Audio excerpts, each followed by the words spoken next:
मेरा नाम है अवधेश कुमार और आपको हमारे चैनल में स्वागत है।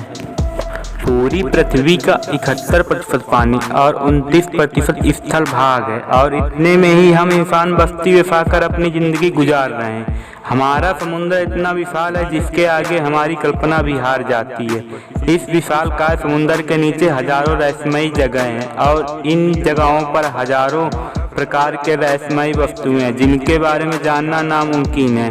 इन सभी रहस्यों में से एक कहानी है टाइटैनिक की। इस जहाज़ों को डूबे हुए लगभग 73 सालों तक किसी को ये पता नहीं चल पाया कि इस जहाज कहाँ डूबा था और किस अवस्था में मौजूद है। 15 अप्रैल 1912 को यह अनोखा जहाज डूबा था। इसके बाद लगभग 73 सालों बाद यानी 1985 ईस्वी में इसे खोजा गया था, लेकिन इसे खोजने के 35 सालों बाद भी यह जहाज को समुद्र की गहराइयों में अभी तक निकाला नहीं जा सका।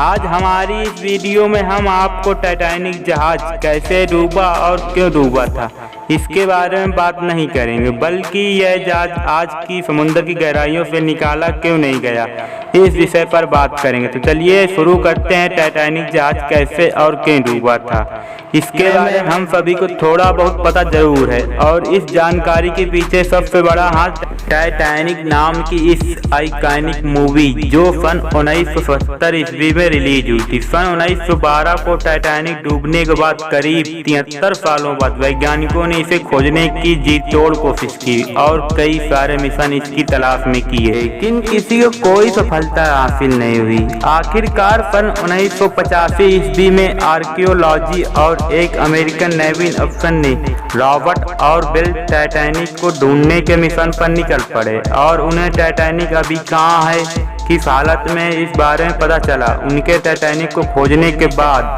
कई राज्यों में पर्दा उड़ा जिससे पूरी दुनिया को हैरान कर दिया। टाइटैनिक समुद्र के 12,000 फुट गहराइयों में डूबा था। ऑफिशियल रिपोर्ट के मुताबिक यह जहाज डूबने से पहले सही सलामत था, लेकिन जैसे जैसे टाइटैनिक समुद्र की गहराइयों में समाता गया वैसे वैसे जहाज दो हिस्सों में टूट गया।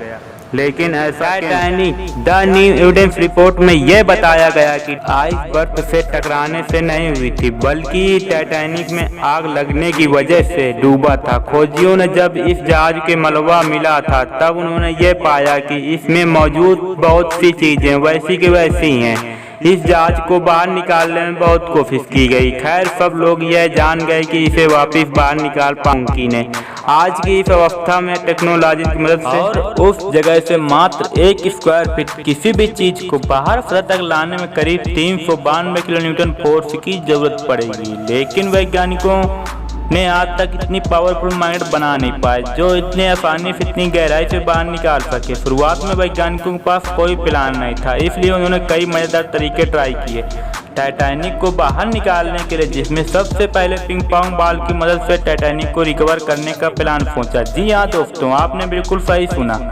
पिंग पोंग बॉल वैज्ञानिकों ने यह तरकीब लगाई कि वह डूबे टाइटैनिक जहाज में पिंग पोंग बॉल भरकर ताकि यह जहाज को ऊपर की तरफ दबाव डाले और ऐसा करके समरी या फिर बड़े मैग्नेट मदद से उस जहाज को बाहर निकालना मुमकिन हो। लेकिन वैज्ञानिकों के दिमाग में यह बात नहीं आई कि यह पिंग पोंग बॉल समुद्रों की गहराइयों में से जाते ही पानी के दबाव से फट जाएंगे। तब वैज्ञानिकों ने यह सोचा अगर हजारों लाखों बैलून्स में हीलियम गैस भरकर इन बैलून्स को जहाज से बांध दिया जाए तब इन बैलून्स के ऊपर तरफ ऐसा करके टाइटैनिक को निकाला जा सकेगा।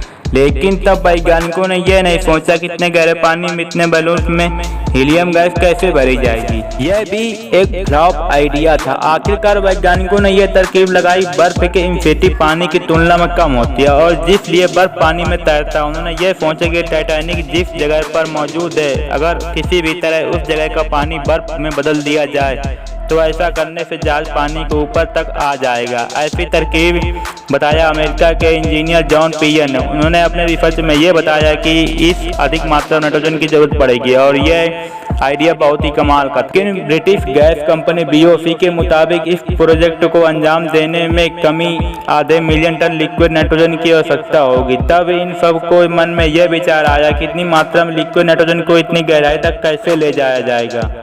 अंत में यह प्रोजेक्ट कामयाब नहीं हो सका। बाद में एक शिप बिल्डिंग कंपनी ने टाइटैनिक निकालने का एक आइडिया दिया। उनके मुताबिक सबसे पहले टाइटैनिक जहाज में लगे जंग और गंदगी को साफ करना पड़ेगा और इसके लिए एक पावरफुल वैल्यू क्लीनर मशीन की जरूरत पड़ेगी, जिसके बाद मजबूत लोहे मोटे तार पर टाइटैनिक जहाज से जोड़ देना पड़ेगा। बाकी ये मशीन कर देगी और एक समरी का जुगाड़ करना पड़ेगा। इस प्रोजेक्ट को अंजाम देने के लिए 20 मिलियन किलोवाट बिजली की जरूरत होगी और इस बिजली की मदद से उत्पादन के लिए पावर प्लांट के, लेकिन समस्या यह थी कि समुद्र की इस गहराई में पावर प्लांट कैसे बनाया जाए। वैज्ञानिकों ने फ्लोटिंग पावर प्लांट बनाने के लिए भी सोचा, पर इतनी गहराई में इलेक्ट्रिक वायर रुक नहीं पाएगी, पानी के अधिक दबाव से यह वायर फट जाएगी। कैसे भी करके इस प्रोजेक्ट को अंजाम दे भी दिया गया, तो फिर भी यह प्रोजेक्ट काफी महंगी साबित होगी, इसलिए इस प्रोजेक्ट को तुरंत बंद कर दिया गया। बहुत सी बड़ी बड़ी कंपनियों ने इस प्रोजेक्ट को अंजाम देना चाहा, पर इसमें इतना खर्च है कि इसके बारे में नहीं सोचना एक बेहतर है। बाहर निकालने में जितना खर्च है उस पैसे को रिकवर करना मुमकिन के बराबर। इस कारण से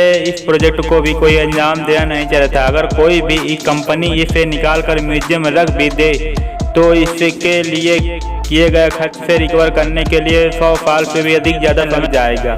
हालांकि इस अनोखे जहाज से लोगों के इमोशन जुड़ी हैं, लेकिन फिर भी कोई कंपनी इतना बड़ा रिस्क नहीं लेना चाहती है। वैज्ञानिकों के मुताबिक विक्टोरिया ने इस तलवे को खोखला कर दिया। अगर यह जहाज ऐसे ही समुद्र में आने वाले दिनों तक टिका रहा तो यह एक रहस्यमय बन जाएगा। दोस्तों, आज की इस वीडियो में बस इतना ही। उम्मीद करते हैं आज की वीडियो आपको पसंद आएगी।